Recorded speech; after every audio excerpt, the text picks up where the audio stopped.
You're listening to the Author Stories Podcast, bringing you the story behind the stories and the storytellers. Margaret White, Terry Brooks, Sheena Kamal, Matthew Quick, JT Ellison, Walt D. Williams, Brad Thor, Corey Doctorow, Brandon Sanders, Robin Mom, Ernest Klein, Jim Butcher, Charlene Harris.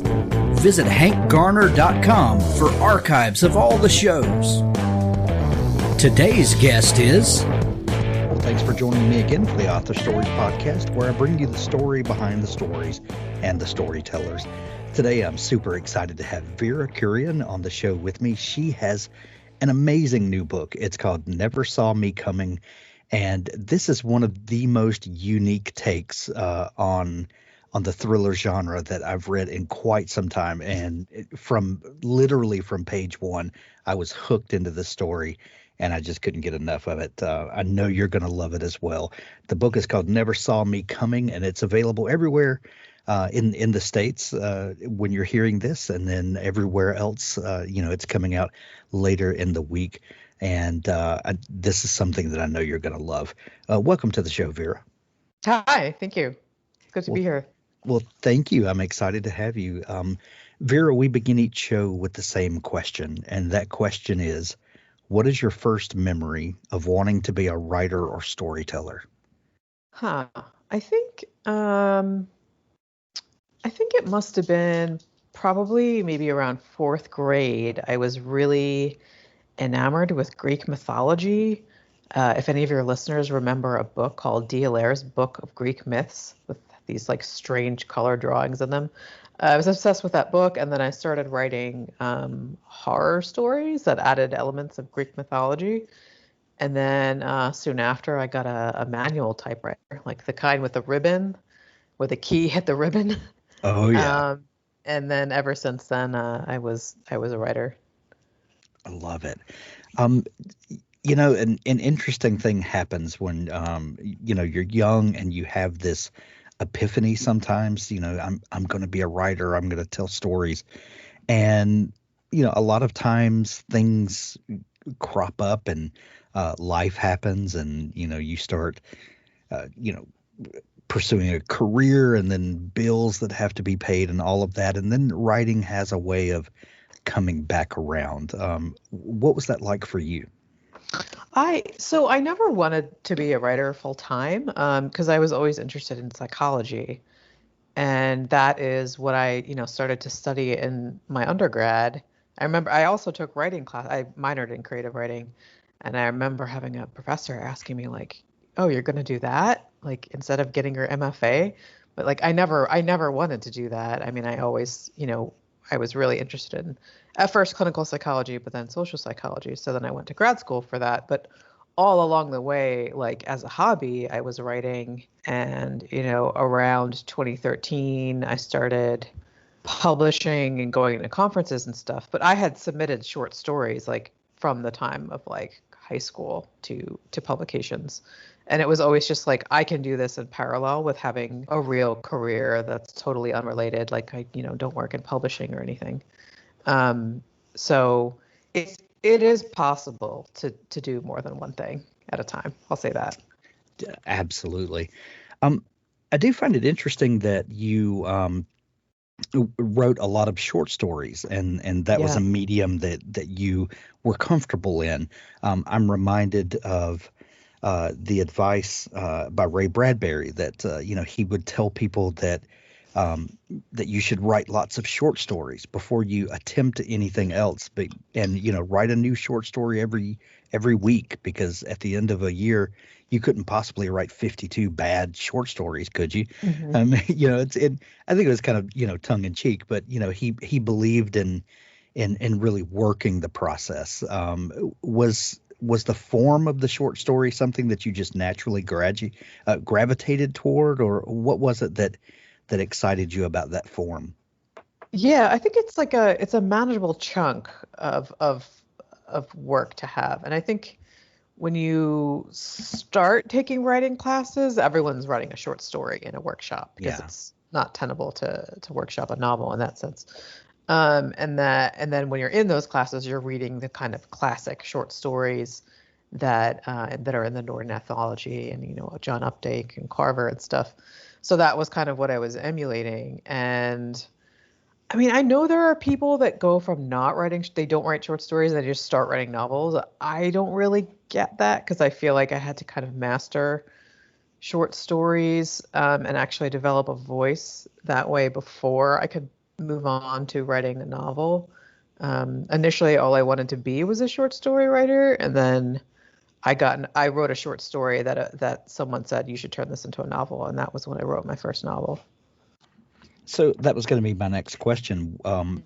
How did you know that this particular project was going to be novel length?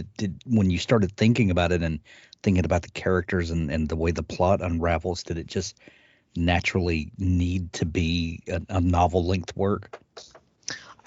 So I've been writing short stories seriously from the time I was like 18. So I usually have a sense of like how long something will be, because I've written a bunch of novellas too. And like, I know when I get an idea about how many pages it'll be. So I knew that this was a novel sized story, like the premise. And it was never a question of writing this as a short story. It just wouldn't have worked. I find that very interesting. I've heard other authors say that they know from the beginning about how long something's going to be. What are some of the clues that let you know, is this going to be a short story? Is it going to be a novella? Is it going to be a full-blown novel? What are some of the things that you're looking for? Well, for me, I actually will plot something out entirely before getting into it. I mean, maybe not 100%, but I pretty much know the entire plot before I start writing it. And I don't spend a lot of time kind of like dilly-dallying with like fancy prose. So that kind of gives me a clear sense of like, okay, this plot point, this fight happens. I know a fight will take 5 pages. So I usually have a pretty clear sense of how long something will be based on the complexity of the plot. And that I just sort of go from there. And there's some deviation when it comes to the editing that adds or subtracts length, but I usually have a good sense. Have you always been a plotter? Yes. Yeah. I work full time. I don't have time to do like massive structural rewrites over and over. I'm like pretty militant about you should plot your stuff out first. Because if you don't, how are you supposed to know if you have a plot hole? Right. I like to resolve kind of what the issues are and then put down essentially like, it's sort of like an architect. An architect doesn't just build a building willy-nilly and be like, oh, I gotta fix it now. You start out with a blueprint and then you build the building. Right. So just to play devil's advocate for a minute, and I'm not saying that I believe this or I don't, but some pantsers, the people that are opposite from the way you think about constructing a story, they'll say, well, if you plot it out that intricately, you take all of the dynamic nature of writing away, and it's just when you're writing, it just feels like this is a story I've already written, and there's no excitement there. Do you ever run into that, or does that just sound silly? Well, that assumes that the act of writing is the act of sitting in the chair and typing out words, right? As opposed to when I think of writing is a lot of things other than that. Writing to me is thinking about plot or thinking about character or just writing a description of a character treatment or even just kind of not ostensibly working on something, because sometimes I work a lot and then sometimes I don't work a little and I watch tons of terrible TV. I believe the ideas are still percolating in my head at that time. So, I mean, I still think that if I'm not quote unquote writing, but I'm sitting down and working on the plot, that's still writing. Right. There's still the dynamic nature when I'm planning out how do I get from A to C to figure out what B is. That is still the dynamic nature. And even if I do plot everything out, that doesn't mean there can't be like an aha moment.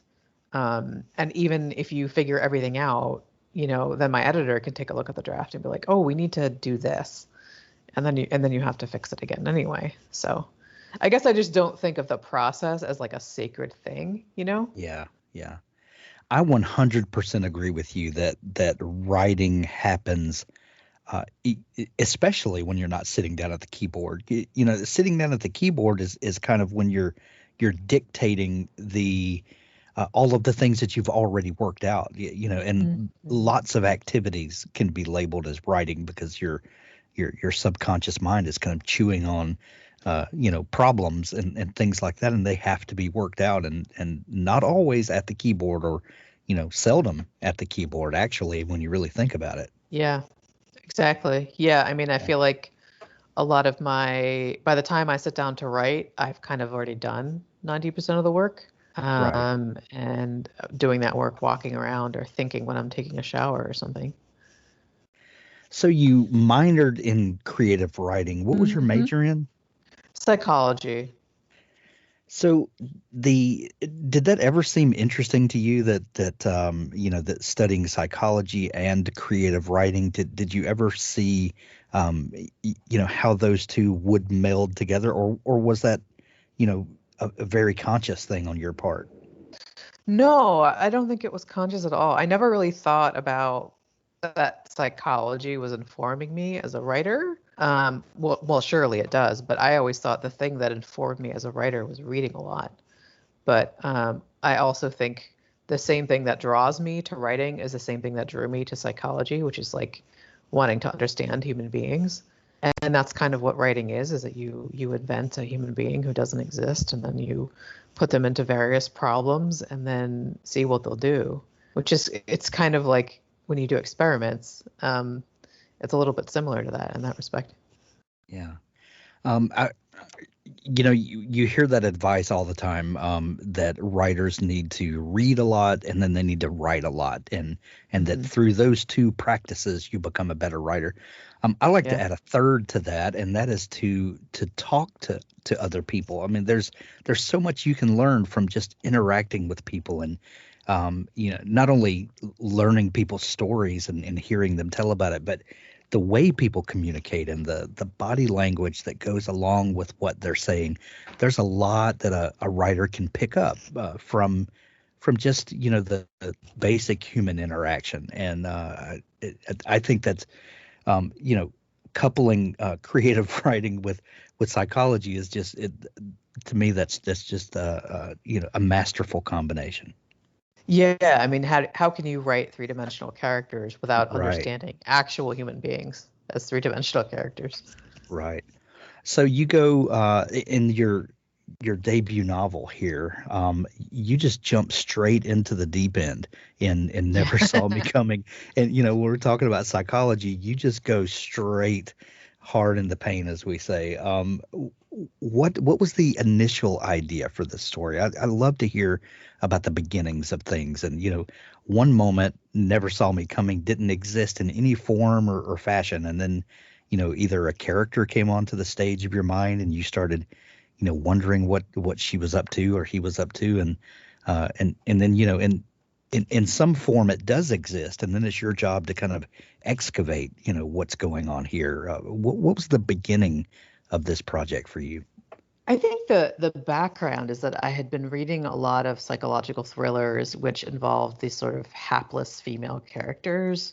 Yeah. Where they would find a clue about their husband and then ask him about it, and he like wouldn't give them an answer, and that would be the end of the chapter, and I would be like, no, I need to know the answer to the question. So I was a little frustrated with that. And then I saw the enormous success of Gone Girl and like Girl with the Dragon Tattoo, which have really different types of female leads. So I think I had in the back of my head that I wanted this very driven female character, but I had an idea. I'd heard about a treatment facility for young psychopathic men where they would kind of try to modify their behavior by putting everything in terms of rewards rather than punishment or morality. And I was like, oh, what if there was like a school like that? And then that got boiled down to, well, that's too many. What if there was just like a panel study at a university? And I had, without spoilers, there's a scene in the book where someone takes out a handkerchief. They've caught someone in a compromising situation, and then I had that scene in my head, and then I knew like the entire book based off that scene. I knew the ending of the book like very early on, and then I wrote the book like very, very quickly. It was very, like, it felt very viral when I was writing it. Authors, I have a fantastic new service to tell you about. It's called Pubsite. Pubsite is a service to help you build your very own website, your home on the web, where you can promote your work and give your fans a place to connect with you. Pubsite is a website platform that allows every author, regardless of budget, to have a great-looking professional website developed by the book marketing professionals at FSB Associates. Pubsite is the new, easy-to-use DIY website builder developed specifically for books and authors. Whether you're an author of one book or 20, or a small publisher, Pubsite allows you to build, design, and most importantly, update your website pain-free. No need to be dependent on a designer or webmaster to make a small but costly change to your website. Save the money and do it yourself. Pubsite is the best platform for authors because it's a book-centric platform. Pubsite was built just for authors and small publishers. Every design, feature, and layout is book-centric. They have customized designs for you to use. It's easy to build. No coding or HTML is necessary to create a stunning, professional-looking website with all the features you want. Get a custom domain name, yourname.com. It's simple to update. You can add all of your books, add a blog and a book tour, sell from any retailer, manage your email list and social media, and even do e-commerce. Build your website with a 14-day free trial, then pay just $19.99 per month, which includes hosting. And we offer packages starting at $499 to set up the website for you. Pub-site.com, the place to help authors find their home on the web.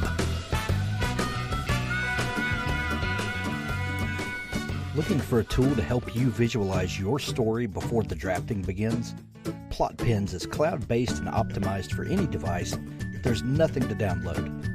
From the new writer who isn't sure how to tell their story to the veteran who can increase their productivity dramatically, we've had experienced writers lay out a detailed structure for several novels in a series in a matter of a few days. The app takes you through 4 steps of the process: the concept or logline. Make sure you have a solid concept that you can keep coming back to throughout the process. The outline, 12 beats and 3 acts, each has a description of what should be happening with examples. The board, 40 cards. We take the 12 beats and add sub-beats to those, breaking it down even further and being very specific about what should go into each. These also have examples and descriptions. Right. We take those 40 cards and turn them into a to-do list. For a 50,000-word book, it's about 2 cards per chapter roughly. We have a beautiful editor built into the app. You can export your manuscript to a PDF anytime with the click of a button. Let PlotPens help you visualize your writing project. Use code HANK10 to get 10% off PlotPens. PlotPens.com. You mentioned Gone Girl just a minute ago, and Gone Girl, while not the first book by any means, to use an unreliable narrator, it sure popularized this notion that we can read a novel and not know, a lot of times until halfway through or 3/4 of the way through, not know that the author is messing with us, that leading us down a path that's not true and that could be subverted at any moment. And you up the ante, you ratchet up the tension in that way, tenfold by the way that you do this. What is it about having characters that we can't quite trust, but making them just likable enough that we want to go on the ride with them? Yeah, I mean, that was kind of one of my goals for this book, is to create a character that a lot of people on the surface would find kind of despicable, and I would make you fall for her. And I think part of the reason I was able to accomplish this is that it's refreshing that she's really smart and driven and like crafty, because there's been so many books with female characters who aren't. But also, she's just really funny. And that's kind of hard to not like.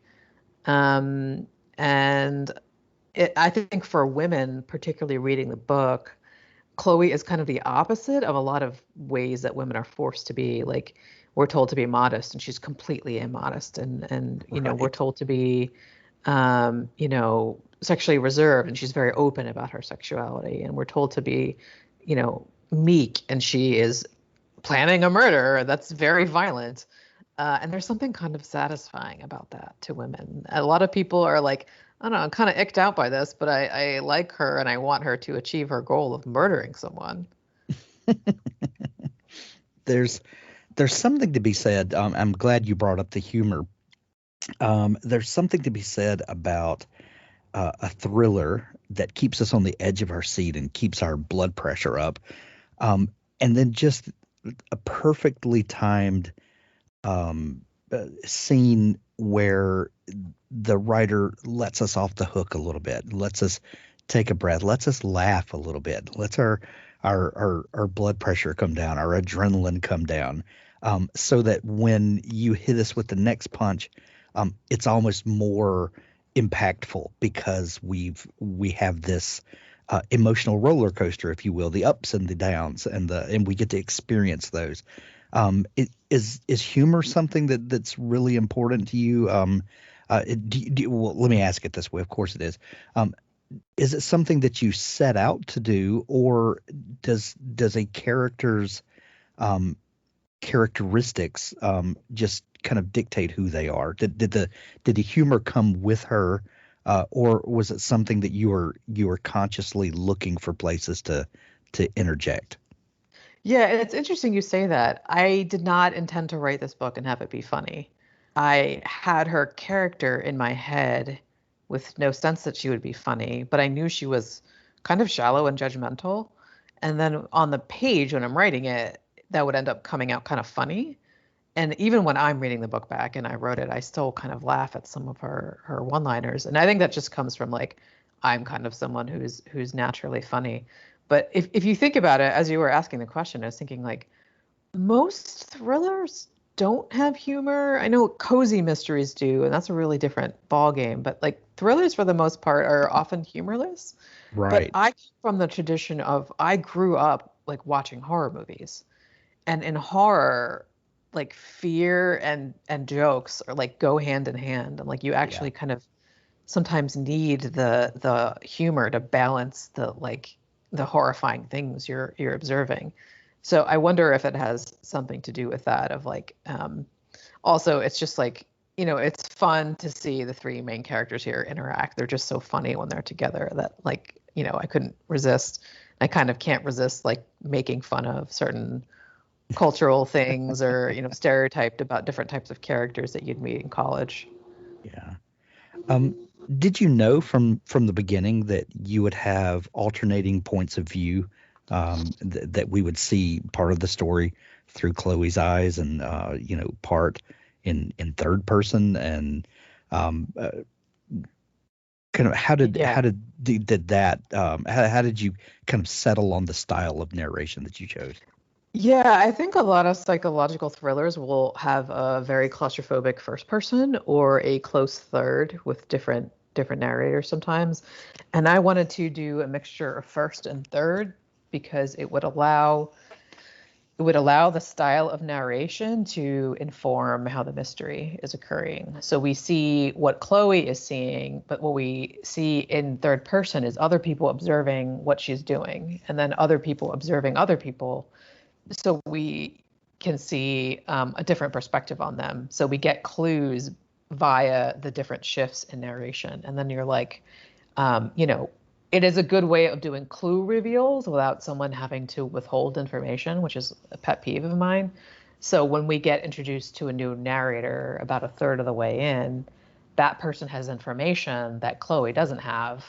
But the way it wasn't withheld from the reader, we just didn't get that narrator yet. So I think it was a different way of using, I don't think that dramatic irony is the right word, but like of introducing new information and showing different POVs of the same character to see what does this person look like from the external point of view. Um, in a lot of thrillers, there's you might have a psychopathic character, and it's a lot of times not revealed, until later in the in the story that this is the type of character that you're dealing with. You let us know just right away that not only do we have a psychopath we're dealing with, but we have a panel of 7. psychopaths, 7 of them. Yeah. What you that removes the element of surprise that you don't get to use. But did that offer new tools for you, new things that you could do to us as readers by just putting it, just straight, just letting us know from the get-go, this is what you're dealing with? Yeah, I mean, like we've all seen or read, stories where the twist is, surprise, this person's crazy. And, I wanted to subvert that. And like, first of all, I think a lot of people use the word psychopath very casually to refer to anyone who's like a jerk. But I actually wanted to show what are the characteristics that are actually held by people like this, and what would it be like to live as one of these people? Like, what are these drawbacks or things that might help them on in their lives? And the thing that's kind of the reveal is like each new psychopath you get introduced to as Chloe tries to figure out who they all are. And I wanted to have them all be different, even though they're all psychopaths. They all, are completely different and have different thoughts and feelings about their own diagnoses. Chloe clearly doesn't care about her diagnosis. If anything, she thinks she's better than other people. But we have other people with really different perspectives on the same diagnosis. Sure. I am not a mental health professional in any way, shape, or form. But it's interesting that in our culture, when someone says the word psychopath, there's all of this baggage attached to that, and all of the stigma that comes with that. And you allude to it in the book that I think in like chapter 3 that all the pop culture stuff that we only see the horrible people, the crimes that are associated with that.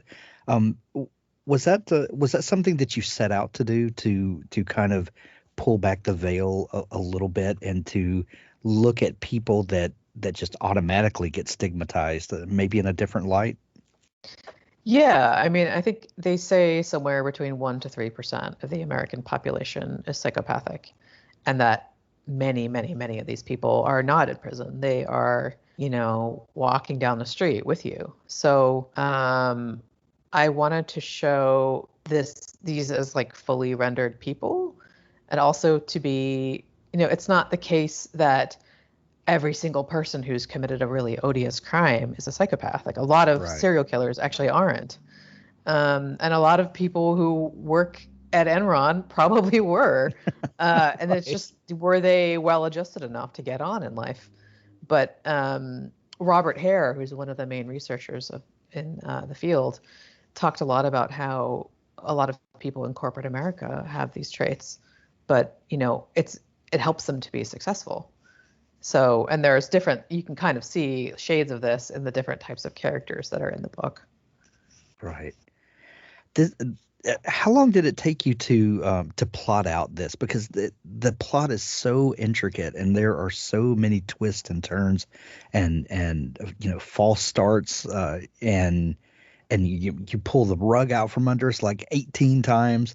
How long is your plotting process, and do you ever get anxious and that you want to get to the writing, and like what's the plotting process for you like?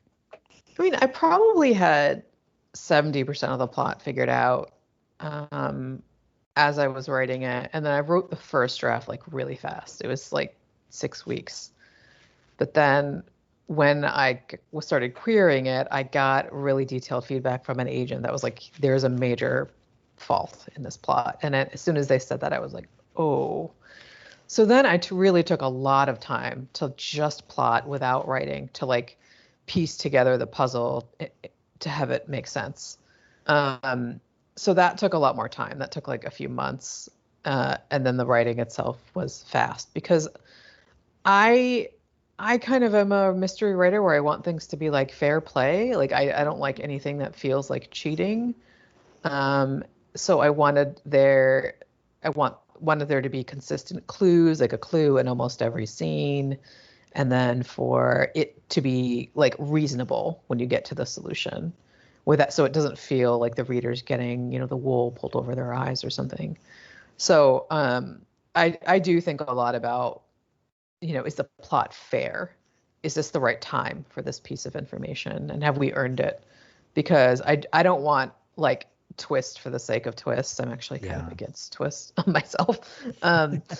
But I do think about like making an interlocking puzzle that makes sense is more important to me than making the reader like shocked or something. And maybe twist is an unfair word. Maybe the narrative pivots in places. We'll put it that way. That our attention is turned to places we weren't expecting. Maybe that's a better way to talk about it. But yeah, and I love that you put that much thought into it ahead of time, because it definitely shows that there's never a part of the book where the pivot feels like that you did that just for the shock value of it. Like it was definitely earned.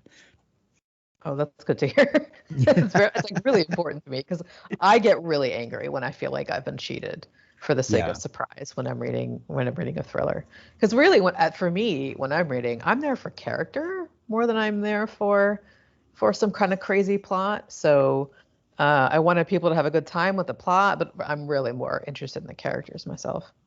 Right.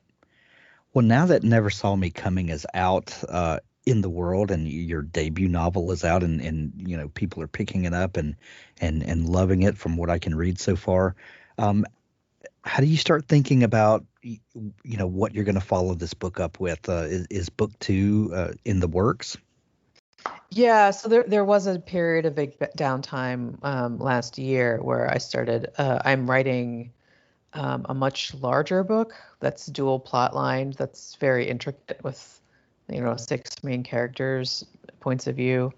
So that is something that required not just a lot of plotting, but I spent like at least a month just working on character profiles and filling those out, and then quite a bit of time working on the plot line and making sure like the tension in each of the 2 timelines like made sense and lined up, and when do I flash back to this time point.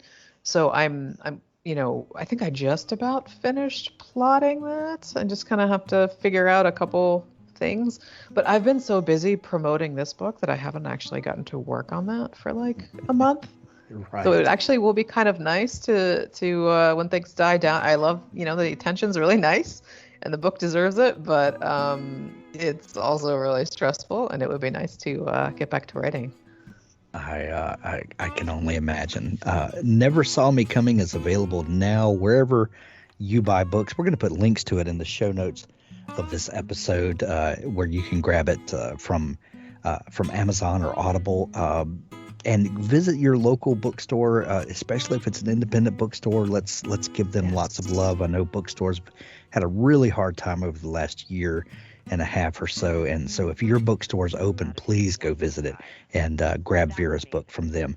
If you can't get to a bookstore, we're going to have links to it where you can grab it from Amazon.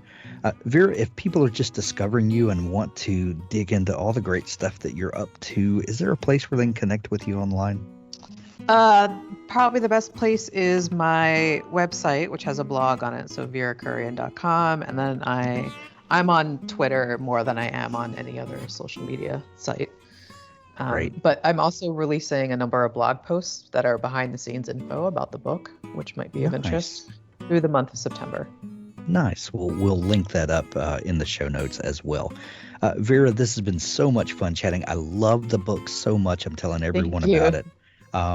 Thank you so much for taking time to come on the show. Yes, thank you for inviting me. And we'll cut it right there. That was fantastic, Vera. That was so much fun. Yeah. So when would this go up? I think we're actually putting it out tomorrow. Okay. I've had friends ask me Yeah, we had COVID here at the show, and my Oh, wife and I both, and that set our schedule all off. And yeah, we're putting it out tomorrow. So when we do, I'll okay. send you a link, and we'll promote it everywhere. Yeah, I hope you're feeling better. Oh yeah, we're all good now. But it was a hairy couple of weeks, but we're all Yeah, good. Yeah. great, great. But yeah, I'll send that to you tomorrow, and yeah, we'll make sure everyone sees it. Great. Thank you so much. Thank you, Vera. Have a great day. You have a good night. Bye Bye. bye. Wargate Books presents Hit and Fade, Forgotten Ruin, Book 2, by Jason Anspach and Nick Cole. Narrated for you by Christopher Ryan Grant. Chapter 1. The army of the dead walked straight into our ambush east of Fortress Hawthorne. That's what the FOB is called now, Fortress Hawthorne.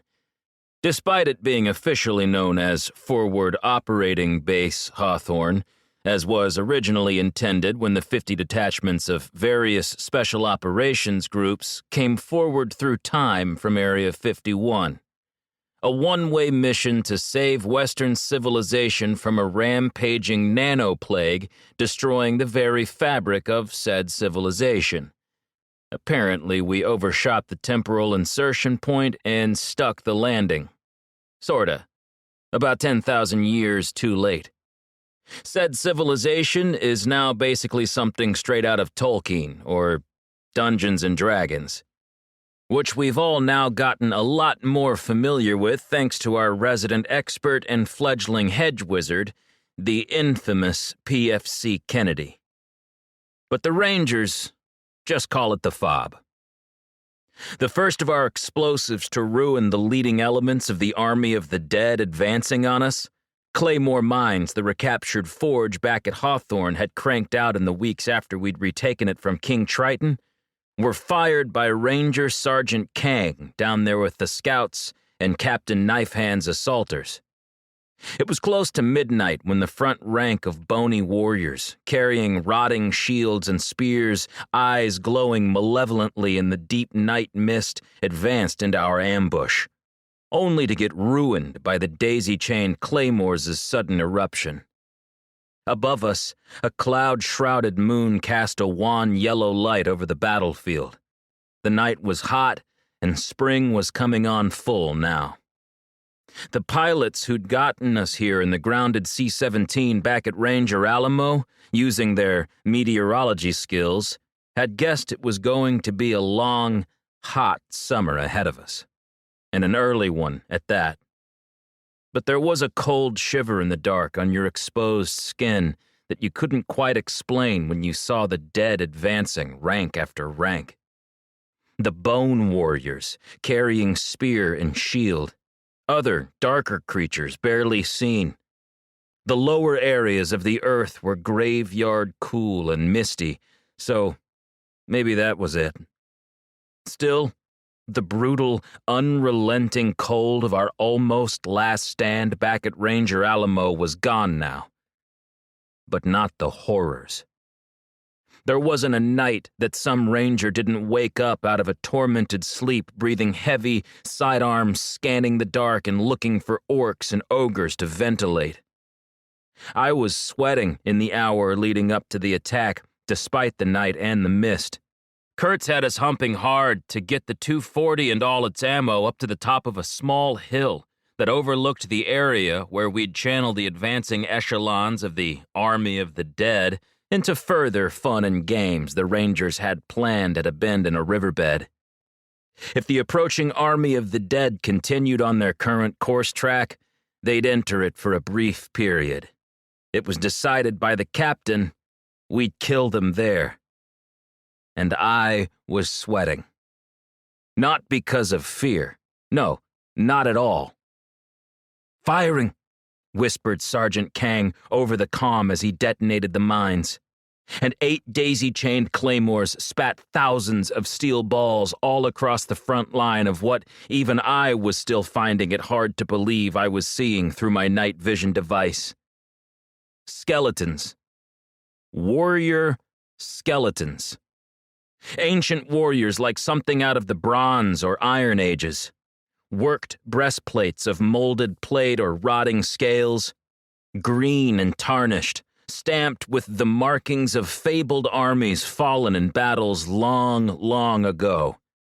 Leather cuirasses on some, rotting boots, helms with broken horns, missing teeth, tattered leather kilts, beads and charms dangling from bone wrists, enigmatic holy signs and primal torques black with grave dirt, or from a funeral pyre long ago on some forgotten battlefield far from here, draped about the spine where the throat should be, where it rises to connect to a bone-white skull that seems filled with malevolent purpose and diabolical intelligence, malignantly so.